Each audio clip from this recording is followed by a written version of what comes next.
Thank you, Beth, for starting that applause. Good evening, everyone. My name is Kelly Damphus, and I'm the Chancellor of Arkansas State University. On behalf of more than 1,000 faculty and staff members and almost 15,000 students at Arkansas State, it is my honor to welcome you to this evening's Riceland Distinguished Presentation. Let me take a moment to thank our friends with Riceland Foods, whose financial commitment to our university supports this lecture series. Riceland Chairman Roger Polner couldn't be here tonight, so he's represented by the Board of Directors member Wayne Wiggins. To our Riceland Co-op members with us here this evening, thank you for your continued support, which has made both tonight possible and to make it free of charge as well to the audience. So thank you, Riceland.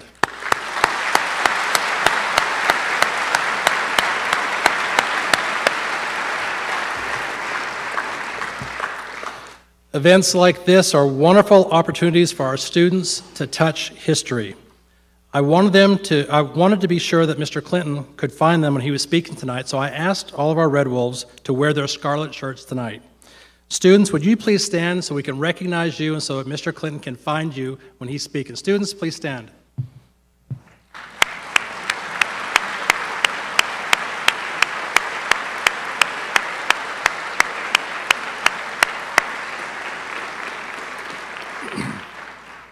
Interest in our guest visit was intense. In fact, the ticket allotment went so quickly, in less than 1 minute, all the tickets were gone. So we had several thousand online students at Arkansas State, and one of them actually wrote me and asked if there was a way that she could watch this event online. And so we actually opened up, we're streaming this for our faculty, staff, and students who have access to my campus. And so Mr. Clinton, the entire Red Wolves family is here tonight to watch you. When Mr. Clinton returns to Arkansas, he probably does not need much of an introduction. That said, it is important to remind ourselves of some of his many achievements. His career of public service spans more than 4 decades, from our State House in Little Rock to the White House and beyond. He was the first Democrat U.S. president in 6 decades to be elected twice. His administration had one of the longest periods of economic expansion and prosperity in U.S. history. Since leaving office, he established the Clinton Foundation on the simple belief that everyone deserves a chance to succeed and everyone has a responsibility to act. And we all do better when we work together. For nearly 2 decades, the Clinton Foundation has brought together people from across the United States and around the world to create economic opportunity, improve public health, inspire civic engagement and service. How great was it, for example, to see Mr. Clinton work together with the late George H.W. Bush on tsunami relief back in 2005. But in addition to all of that, his personal story inspires all of us who work in higher education. When young people in our state see how access to a college education changed Mr. Clinton's life, I hope it inspires them and their parents as well. It gives me great pleasure, therefore, to welcome to Arkansas State University the 42nd President of these United States of America, Mr. Bill Clinton.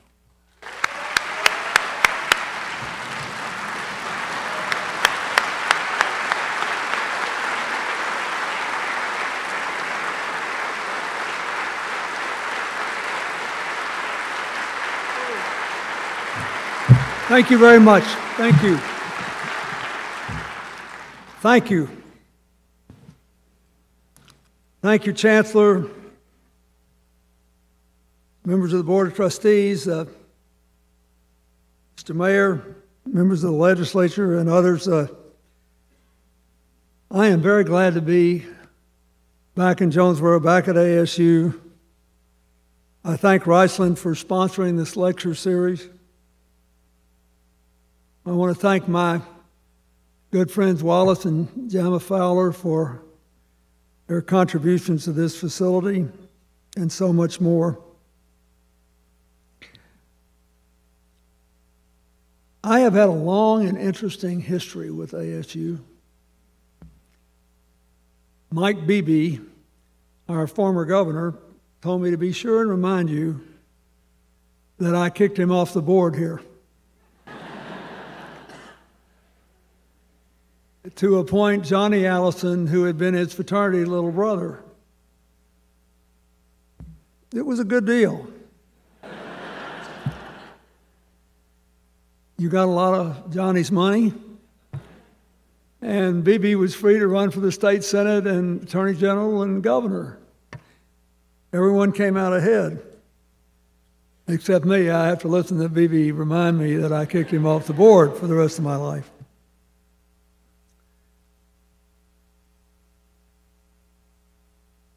It's difficult for me to come here because I have so many memories.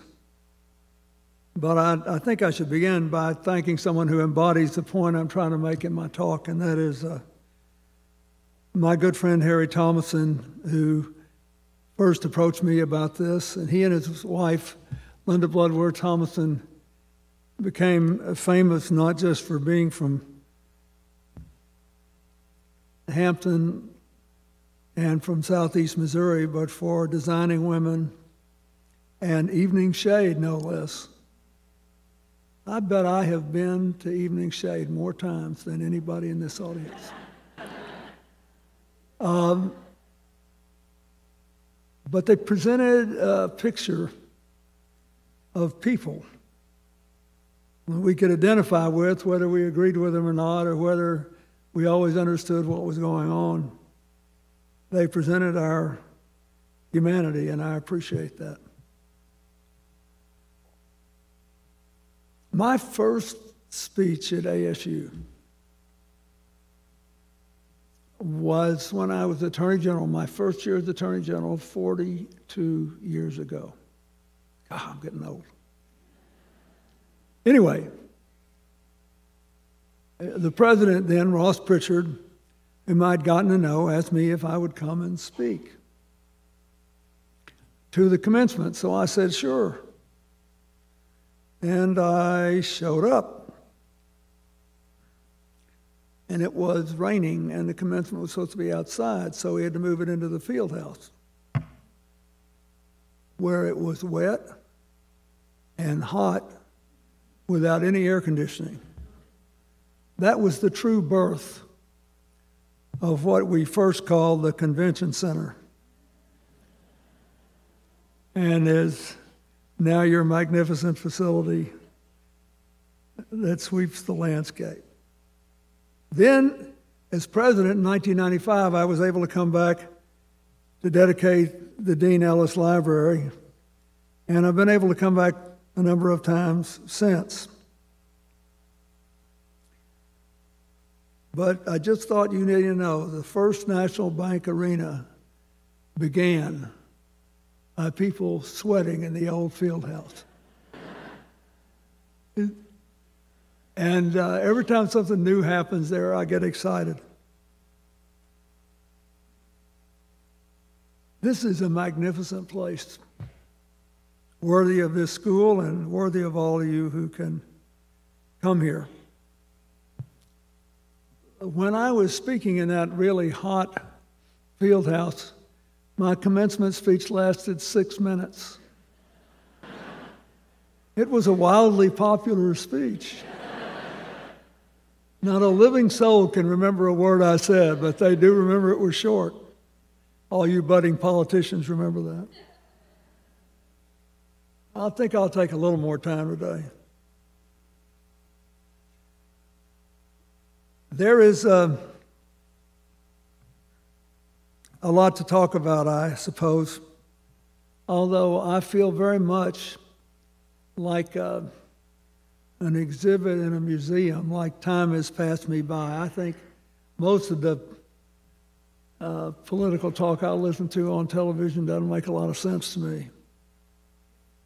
I have old-fashioned views. I still think it's a job, being in public life. I think it really matters whether people are better off when you quit than when you started, whether kids have a brighter future or not, and whether we're coming together or being torn apart. I don't think there's much else that matters.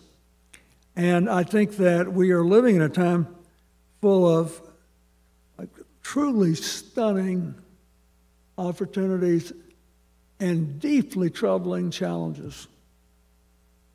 And I can't understand why we're not seriously talking with one another about how to deal with both the problems and the opportunities. And we spend all our time, seems to me, doing something rather different. So I'd like to tell you what I think the big questions are facing our country and the world, not in the hope that you will agree with me, but in the hope that you will think about this yourself. Because everybody needs a worldview. Otherwise, when you look at the news at night, it's like the political equivalent of chaos theory in physics. Right? I mean, it's just something new every day. And it happens fast, and you're supposed to decide what you think about it fast, and then what you're supposed to do about it is get on Twitter and tell everybody else what you think about it so they can tell you what they think about it. I don't want to demean this. I go on Twitter myself sometimes, but I try to discipline my entry and largely confine it to things I think are important or people I think should be remembered, like John Dingell, the longest-serving person in the history of American Congress, whose funeral I'm going to speak at in a couple of days, or Frank Robinson, who was the first African-American to be a manager of a Major League Baseball team and still the only baseball player ever to be the MVP in both leagues. I knew them both, and they were friends of mine, so I said something. But I grew up in a very different time. And I promised myself when I was young that I would never become one of these cranky old men who said, you know what it was like when I was young? I hate that. I think this is in many ways the most interesting, exciting period in human history. I think in many ways it is more full of potential. But the technology and economic and other forces at play in our world today do make it more difficult to have reasoned public debate, to conduct honest free elections, and then to find a way to get along when it's over. I tell everybody that America's made so much more progress than we mostly admit. In general, we are less racist, sexist, homophobic, and religiously bigoted than we used to be. We do, however, have one really deep remaining bigotry. We do not want to be around anyone who disagrees with us. And it is paralyzing. And I want to talk about that. And I want you to keep that in the back of your mind. I mean, look at this beautiful hall. This has been unthinkable 40 years ago when I first came here. America is still the best positioned country in the world for the 21st century. But we have to save our democracy, and then we got to do something with it. Besides try to play games with it to stay in power. So I want to talk about that. And you are entitled to discount that because I had an atypical upbringing for today. I honestly believe if I hadn't been born in Arkansas at the end of World War II, without a television until I turned 10, I never would have become president. Because I grew up in an age of storytellers. And an age when it was easier to keep your eyes and ears open for people you were meeting because we didn't have a meritocracy based on education level in. For example, you stopped to buy gasoline, people would still come clean your windows and pump your gas. And the person pumping your gas might have an IQ just as high as the town doctor. It just depended on the way fate dealt out the cards. Our main entertainment was storytelling. Like when I was born in Hope, once in a while a square dance would come to town. We did have one theater. If you were a kid, it only cost a dime to go. Can you believe that? For 20 cents, I could go to the movie and get a dime and a big Coke. I mean, for all you young people, look, this may be as close as you ever get to the mummies and the pyramids in Egypt.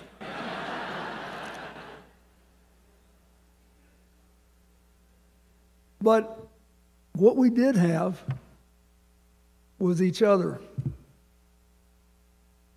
and storytelling. I loved storytelling. And I must say, when people, I used to get the creeps when people say, oh, Bill Clinton grew up in straighted circumstances. I didn't think so. The per capita income of Arkansas was 56% of the national average. But I was taught that if you had a place to spend the night and clean clothes to wear, and you made it to the table at every mealtime, you were not poor. And there were lots of options available for how you could change or shape your life. So I loved storytelling. And the two best sources for me when I was a little boy, I lived in Hope till I was 6, and I graduated from high school in Hot Springs.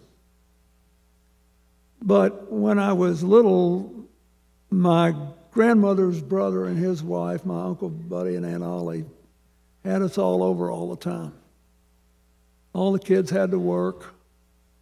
I learned to shuck peas and make homemade ice cream. I liked the latter better than the former. And we'd sit at dinner, but before you could tell a story, you had to prove you could listen to one. And that's a very important thing. I read all these commentaries today, sometimes on, somebody will post a tweet that I like, and then I just can't wait to read the commentaries. And it's either one strong, long chain of I agree with you, or one long chain of invective and how sorry you are. Right? We've all read that, right? So I get the feeling that nobody's really having a conversation. They're like lobbing mud balls back and forth at each other. That's not the way it worked when I was a kid. My uncle would look at me and say, Bill, did you hear that story? Yes. Did you understand it? I think so. Well, what did you hear? Then if I could explain it, I could tell a story. And somebody would do me the favor of listening and saying something about it. But it shaped my whole life. And I stayed with that until I spoke at my Uncle Buddy's funeral when he died at 91 and I was president. And I came home to Hope. Once, after his wife had developed Alzheimer's, they had to move her out of their house because the house was entirely powered by gas. And she only knew who she was, you know, at the beginning, a couple hours a day, and they thought the house was going to blow up. So we had in Hope this nice little residence area that was connected by an enclosed corridor to the hospital. But it wasn't like a nursing home. You feel like you're independent, but you could get there in a hurry when you needed it. So during this period, when she had moved out and my uncle was still in the house and I was governor, I went by to see him one day, just hoping to hear another story or two. He could always make me double over with laughter. And at the time, his wife was down to 15 minutes a day when she knew who she was. And she would call him every afternoon and say, Orrin, we have been married 56 years. And you leave me in this dump, this strange little dump. Get over here and bring me home. This was a man that had already had a lung moved for having lung cancer. He survived lung cancer when the survival rate was 15%. And he would shamble out to his car, get in there, and drive every day when she sent for him. And every day by the time he got there, she was lost in the midst of her Alzheimer's. But every day he did it. He was not only a brilliant man, but truly funny. And he'd been regaling me with stories the whole time I was there this night. And finally I said, buddy, I got to go home. I got to take Chelsea to school in the morning, and Hillary's got a busy day, and I do, and it's getting dark. I got to drive back to Little Rock. And we were friends. I mean, really friends from the time I was a little boy. I was for 50 years. And I'm going out the door, and for the only time, he grabbed me by the arm, and I turned around, and I looked at him, and he was crying. And I said, this is really hard, isn't it? And he smiled all of a sudden. He said, yeah, it is. But he said, you know, I signed on for the whole load, and most of it was pretty good. That's a pretty good story, isn't it? It's a lot better than waxing eloquence about the importance of honoring your bonds of love and responsibility. It's just a story. But once you hear that story, you don't care whether you heard it from a person who's white, black, or brown, whether a person who is liberal or conservative, from a person who's a Republican or a Democrat. You see a person who incidentally does such and such for a living, has this many kids, and has these opinions, like this kind of music. People first. The other source of my story was my grandfather. He had a little grocery store across from the cemetery in Hope. Cemetery is right where it is today. But the grocery store is not there anymore. Most of his customers were African Americans. And that was at a time when it was after the war. There were no food stamps, no Medicare, no Medicaid, no support. A lot of people were working for less than $1 an hour. And believe it or not, it's just as it happened during this shutdown, there were people that worked all week long and still didn't have any money.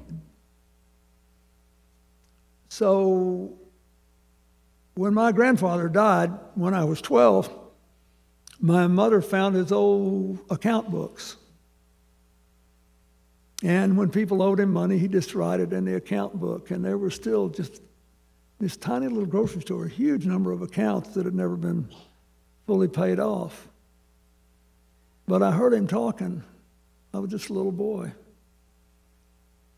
And I asked him, I said, Papa, can people get food without paying for it? He said, no, not normally. But he said, you know, he said, Bill, bad things happen to people, and if somebody's working all the time and doing their best to support their family, they ought to be able to feed their kids. So I let them borrow the money in the form of food and hope they'll pay it back.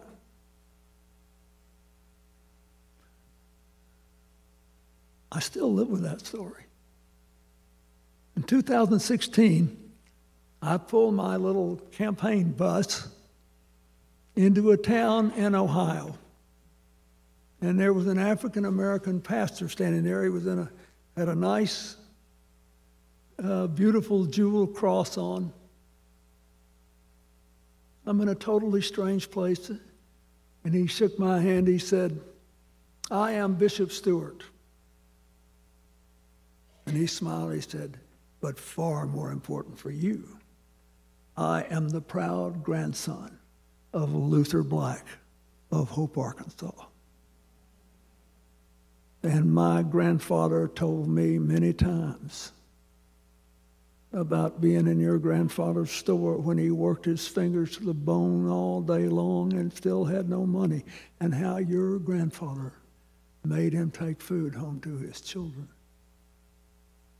And when you ran for president, this had nothing to do with me. My grandfather called me in Ohio and he said, you got to be for that boy. If he's just half the man his grandfather was, he'll be a good president. And he said, so don't worry about me. I'm for Hillary. Go campaign to somebody else. He said, I know you. So the point is,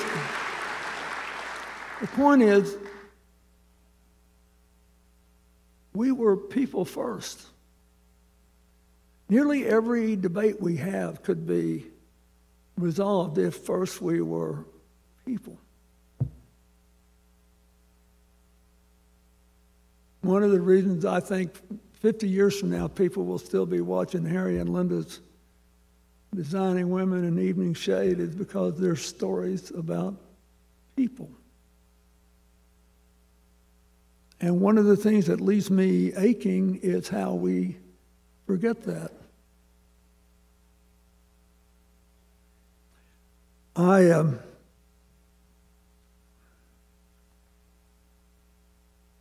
called President George W. Bush the other day. And when he was in office, I let him call me, because presidents are busy.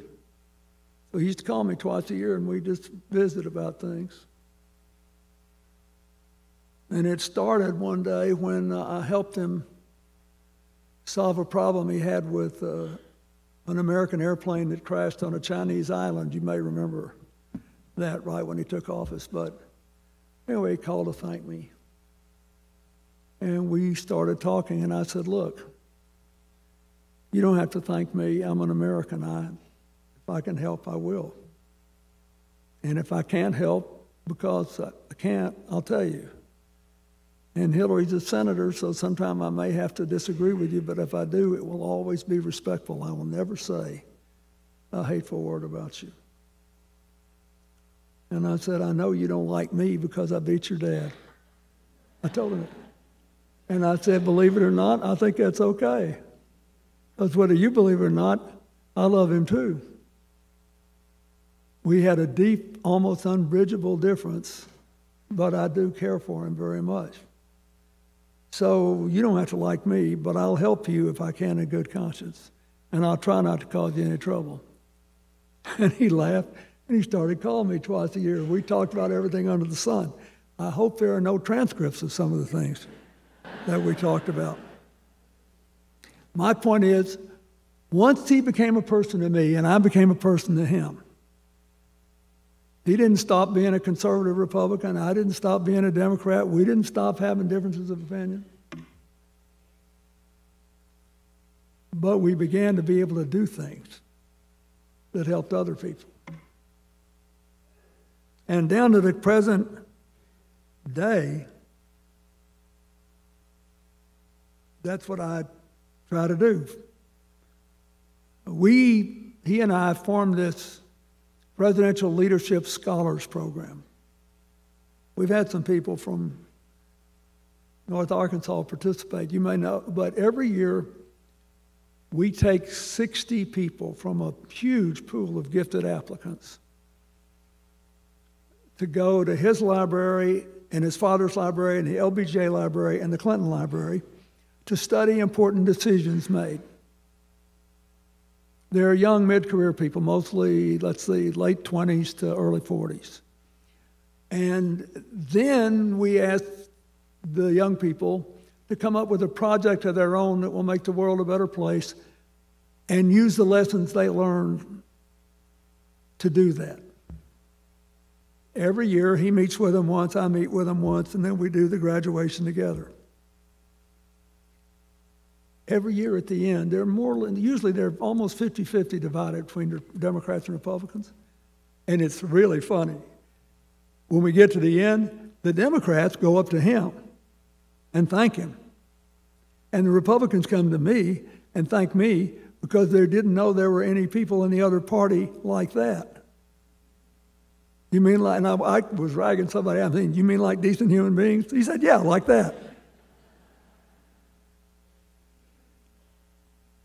We had one of the funniest encounters with these two deeply wounded Iraq and Afghan vets, both of whom had lost a limb, and one of whom was still fairly significantly marked, who became very close to this very large, very physically imposing African-American woman who was the leader of the gay rights movement in Little Rock.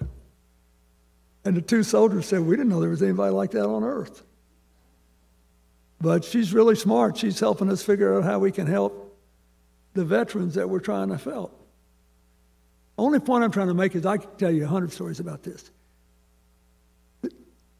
We have to decide whether we're going to confront all these big challenges and take on all these opportunities that America has in a way that preserves our democracy. And the only way you can do it is to believe that the people with whom you disagree are people, and because they're important to the outcome, you're going to play by certain rules, and there's some things you just won't do.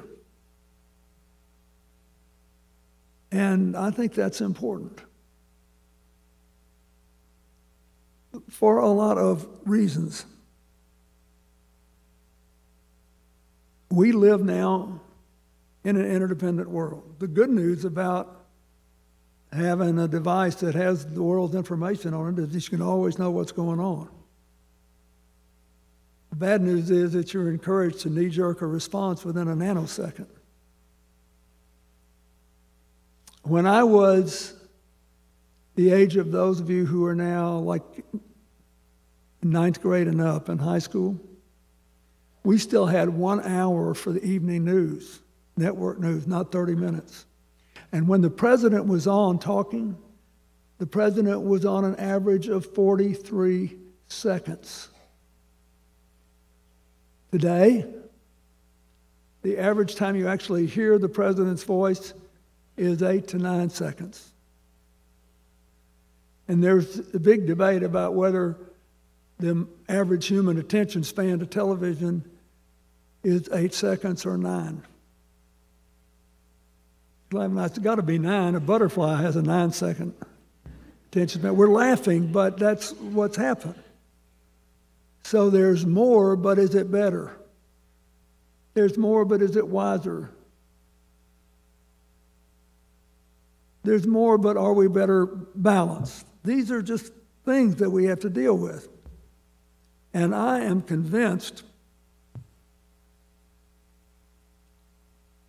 as I said in the beginning, that we are the best positioned country for this new century. But we have some fundamental things we have to get right about the way we make decisions. There's a lot of resentment today. We've seen it now for several years, but at least since the 2014 election cycle. I've rarely ever seen people just so seething with resentment. Doesn't really surprise me. I grew up here. I know what people have been through. I know that the main problem is never being poor. People can work their way out of that. The main problem is being stuck. And being stuck is different than being poor. The main gift of every university is not just the gift of learning, it is the gift of empowerment, of imagination, of the ability to think about options and make choices that can not only change your life, but can change the whole life of a state and a nation and a world. My foundation brings university students together every year in something called the Clinton Global Initiative U, CGIU. And we ask them to come up with new ideas, and we try to raise about $1 million a year to fund all of them, so none of them get very much money, really, all the good ones. But we actually had a young person with nothing who was obsessed with the fact that poor people in poor countries were getting medicine that was 1 in 4 packages were totally phony or completely adulterated. In other words, they weren't what they said they were supposed to be, or they were, but it had been ruined. And he developed an online tracking system to deal with this that worked like a charm. It worked so well that 4 years later, this guy, this penniless guy, who started off with this tiny little grant, sold the company for $450 million so he could turn around and do more good. Why am I telling you this? One more story. My mother was an interesting woman. She had 4 husbands. She was widowed 3 times. Her third husband was a particularly wise man, I thought, who died before he was 50 because of a reaction to a medicine he began to take for diabetes and other problems after he had to bail out of his plane in World War II and landed on a coral reef that cut him open. But he was a very interesting man. So I'm 20 or 21 years old, maybe 22, the age of some of you near the end of your career at ASU. And we were debating the Vietnam War. We were debating civil rights. We were debating, and I'm at the dinner table. I'm just so angry about this guy that I thought was a sanctimonious, hypocritical, self-righteous bigot. And I was giving it to him. My stepfather looked at me and laughed. He said, "You know something? Everything you just said is right. And if I were you, I'd never think about it again." I said, "Why?" He said, "This is bad for you and doesn't do any good for anybody else." He said, "Bill, everybody's got things they can resent. We all have, forget about our phony resentments, we all have honest things that have happened to us or somebody we know or care about that it can understand you resent it." He said, "But if you live in resentment, heart and your ears." And so he said, "You're going to waste a lot of time, Bill, if you spend the rest of your life," and I was 22, he said, "You're going to waste a lot of your life if you spend time resenting and feeling angry at all the people that do things that you can have no impact on." And he said, "You're much more likely to change them if you set a different example." The people don't respond very well to be told them they're not much count.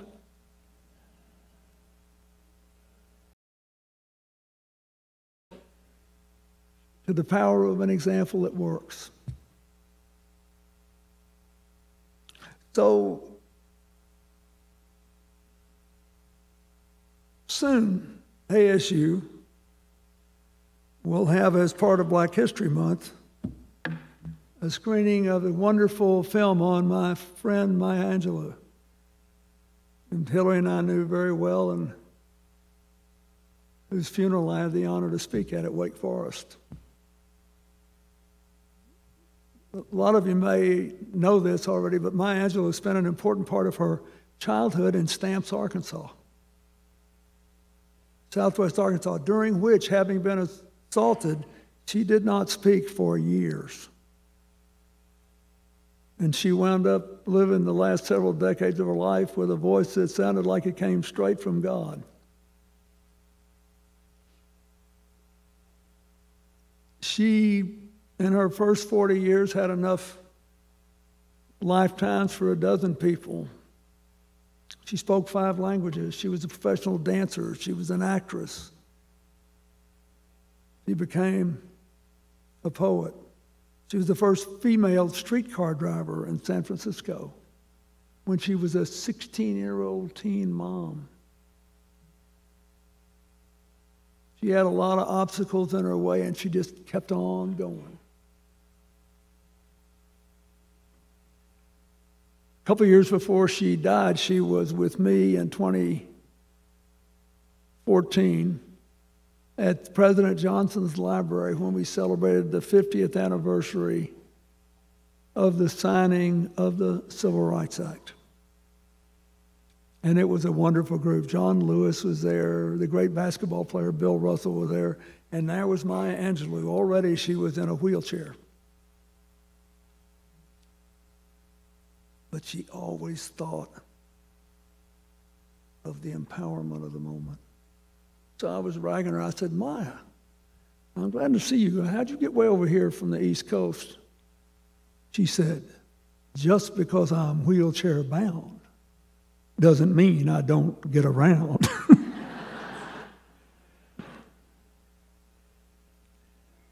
ask you to think about this.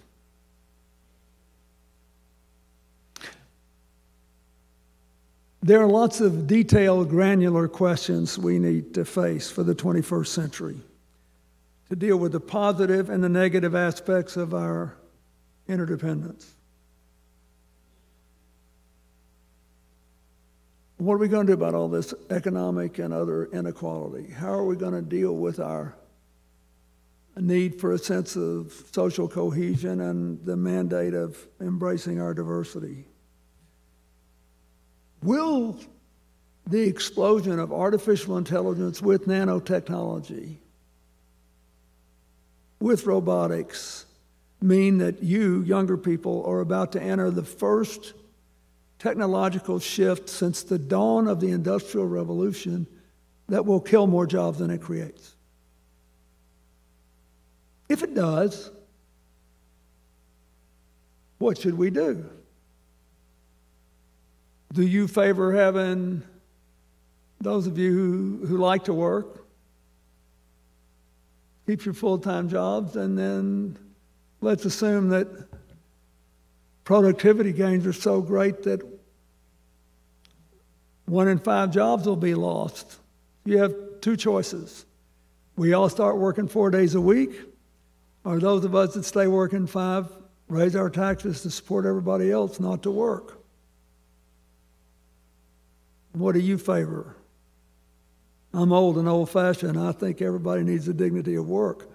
But it's easy to say that and not so easy to figure out how to do that.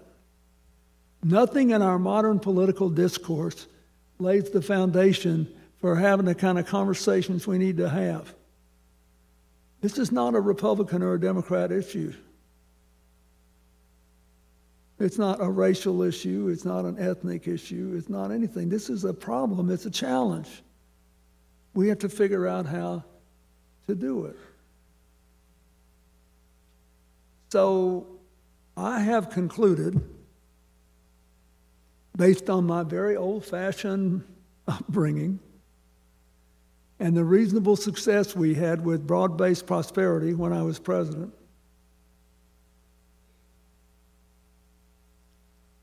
that cooperation is a better strategy for living and working together than constant conflict, and that diverse groups make better decisions than homogeneous ones or lone geniuses.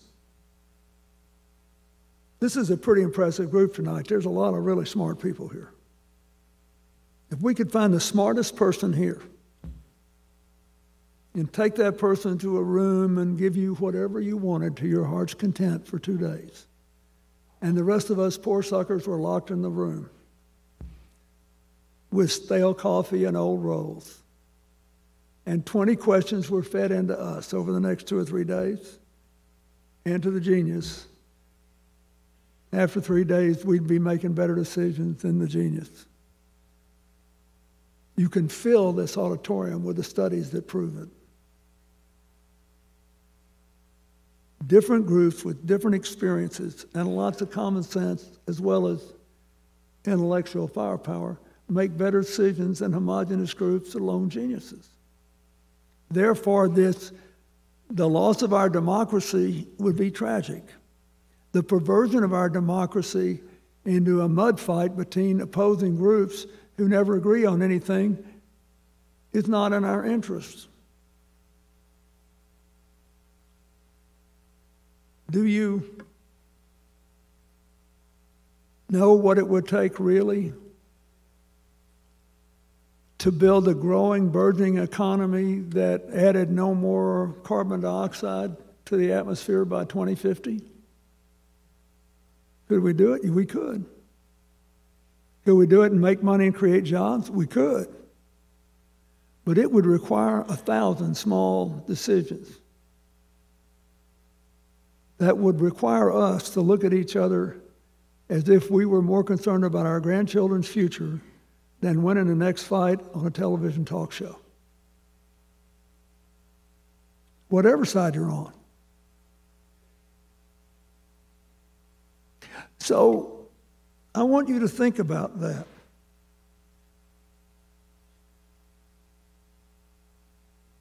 we know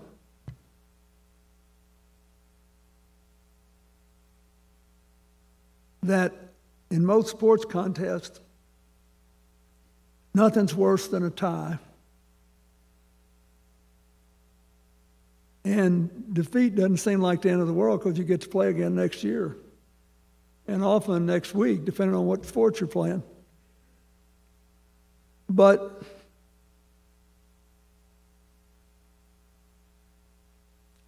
so those zero-sum games are something deeply hardwired into us. Somebody's got to lose for somebody to win. And yet in economics, there's a lot of evidence that positive-sum games work better. That when you find games that everybody can win if they work hard and make a contribution, that's a good thing. But somebody has to think about how you deal with all the challenges about how to get from here to there. That's what they're trying to work out with the European Union today. And it's what we need to work out in America today.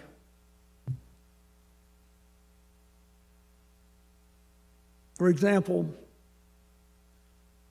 there's only one part of that big tax bill that passed a couple years ago that I have much hope for.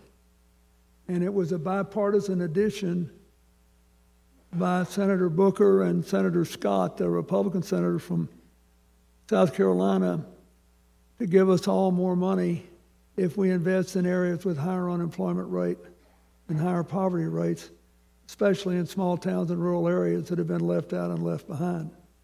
The idea is to get all of us who may have some money but aren't billionaires to turn our attention to the prospect of becoming involved in business development so that the banking system, constrained by the rules that apply to banks to protect all of our assets, won't be alone and looking at those places for new investment opportunities. I have no idea if it'll work or not, but it's the first thing since the new markets tax credit that I passed back in 2000 that at least has the chance to work. Now, if you don't know what the heck I'm talking about, you should say, I would like an information system which would tell me about things that affect my grandchildren's future, that might give my kids a better future, that might help us to make something out of a place that too many people have felt left out and left behind. I could give you a lot of examples, but it all comes down to this. Cooperation is better than conflict. The only way to really appreciate our interesting differences is to think our common humanity matters more. Addition beats subtraction, multiplication beats division. It all sounds so simple, but it matters. There's a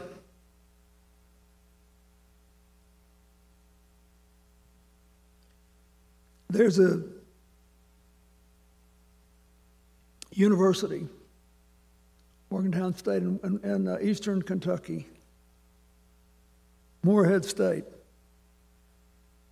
which was selected to be a partner in NASA's project to bring the practical benefits of space to America. So in 2016, I was over trying to help Hillary in the primary, and they asked me if I would take a little time off from the campaign and just go to Morehead State because I got the first money appropriated, your tax money. I spent $500 million of your tax money to start us in nanotechnology research, how to use very, very small computing power to have a big impact. And believe it or not in Caltech, not in MIT, but in Morehead State, they were using this technology to build communications satellites. You've seen them, right, on the TV. The average one weighs a couple of hundred, 300 pounds, and costs a couple $100 million, $100 million, I think. These cost, believe it or not, they weigh 8 pounds, and they cost $1 million apiece. and they do most of what the others do. And they're made at Morehead State in eastern Kentucky, in the heart of coal country. So I go to this program. There's 12 kids from Appalachia there in the undergraduate program, and there's 6 in the graduate program, 4 from the Middle West, 1 from Vietnam, 1 from Ukraine. Otherwise, it was 100% Appalachian. So I go to this kid, and I want you to think about that. This is what ASU can mean to Arkansas's future and for Northeast Arkansas. So I walk in, and this 19-year-old young man from eastern Kentucky, where everybody says all is lost, nothing good's happened, is jamming this nanotechnology computer stuff, the whole capacity, into a little thing about 1 inch cubed. And I said, is that all the computing power? He said, yep, that's all we need. Just an 8-pound satellite. I said, what is it carried in? He said, he held up the container, and he did a little hillbilly twang. He said, tungsten. He said, tungsten does real well in outer space. And I said, where'd you get it? He said, I made it here with a 3D printer. And we talked a little more, and I told him goodbye. And he said, oh, Mr. President, he said, one more thing. He said, I see where they're making fun of your wife for saying she's going to build 500 million solar panels. I said, yeah. He said, I bet that's a popular thing to do around here. He said, actually, I think she's a little low. I said, you do? He said, yeah, I do. I said, why do you think that? He said, because pretty soon we'll be making solar panels with 3D printers. And they'll be just as good as the ones now, and cheap as dirt, and we'll all be free. This is a kid from the heart of coal country. I don't know if he's factually right about everything he said. That's not the point. The point is that something had happened to him to make him feel that he wasn't stuck. And if you want to unstick America, and if you want us to lead the world to a better, more peaceful place, we have to think about empowering and unsticking people, not putting them down, making them feel bad, or pointing a finger at them to make them look inferior or dangerous so we can gain some short-term benefit. Just remember this, addition works better than subtraction. Multiplication is better than division. Creative cooperation is better than homogeneous groups and lone geniuses. All the rest is background music. That's what I think about the modern world. And you're at a university, even if you're no longer a student. So I urge you to try to get other people to talk to you about this stuff.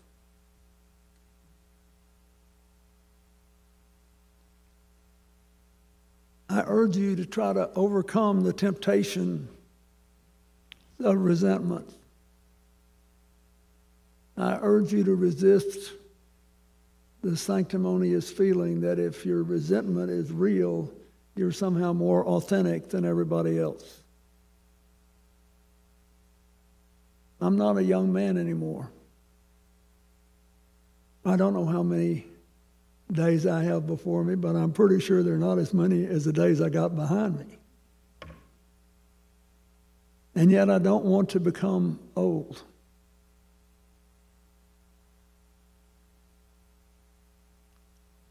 You only become old when the weight of all your yesterdays outweigh your hopes for tomorrow. You can be young till your last day on earth, but you got to be going in the right direction. So I ask you to think about the 40-plus year journey I've watched ASU on. In my time in service, I ask you to think about your own dreams and how you hope to achieve them. I ask you to think about the wreckage in human history brought by the illusions of people that the most important thing was that they dominate over others. And realize that in an interdependent world, what you build is more important than what you break. I'm really hopeful, but in a funny way, and I spend a lot of time thinking about all this. One of the greatest honors I had last year was being asked to submit a statement to be read at the funeral of Stephen Hawking, the great physicist in Westminster Abbey. I couldn't believe it. Who'd ever thought a guy from Hot Springs that was a mediocre physics student would know enough to do that? I think about the black holes in the universe. I think about the species on Earth that survive because they're good cooperators, ants, termites, bees, and people. I think about things I never had time to think about before. But in the end, I think wanting to understand, wanting to respect, wanting to know, and then wanting to do with other people is what we have to recover. So whenever anything in your information ecostructure stands in the way of building a better tomorrow, a big alarm ought to go off in your head. We all have our resentments. We all have our regrets. But all we really have is tomorrow. And we shouldn't let our resentments or our regrets twist our tomorrows away from the bright path that lies before us, if only we can walk it together. That's what I believe. I was hoping from the minute I got in politics that education and economic opportunity, an end to prejudice, opening more opportunities for women, for the disabled, for others, that all this would happen. There will never be a time free of problems. But this is your time. All of you who are young, particularly, you remember this is your time.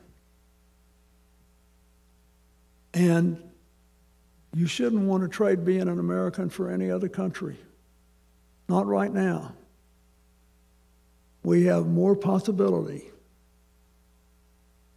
But you got to face the possibilities and the problems. Not with resentment, but with an open hand and a listening ear and a loving heart. Thank you very much.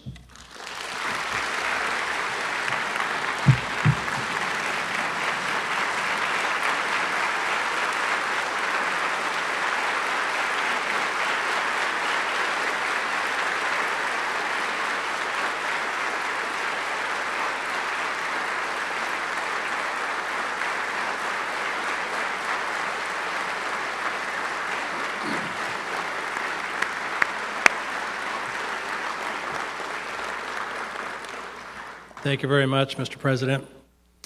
I have a confession to make. I believe I made a mistake earlier on tonight when I mentioned that our students would be inspired by the story of Mr. Clinton, who left a place called Hope and went off to do something really special. I didn't give us enough credit as old people.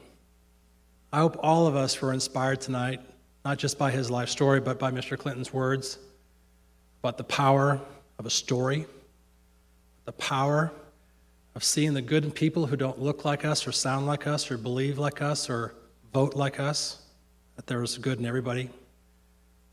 And finally, the power of believing in the future, about having hope for a better world. I pray all of you were inspired by that tonight as I was. Tonight was the first night of many nights where we'll be bringing distinguished speakers here because of the wonderful gift of the Riceland Food Foundation. Thankful for that gift. Thankful for your participation here tonight. Have a safe and drive home tonight. Thank you for coming. Good night.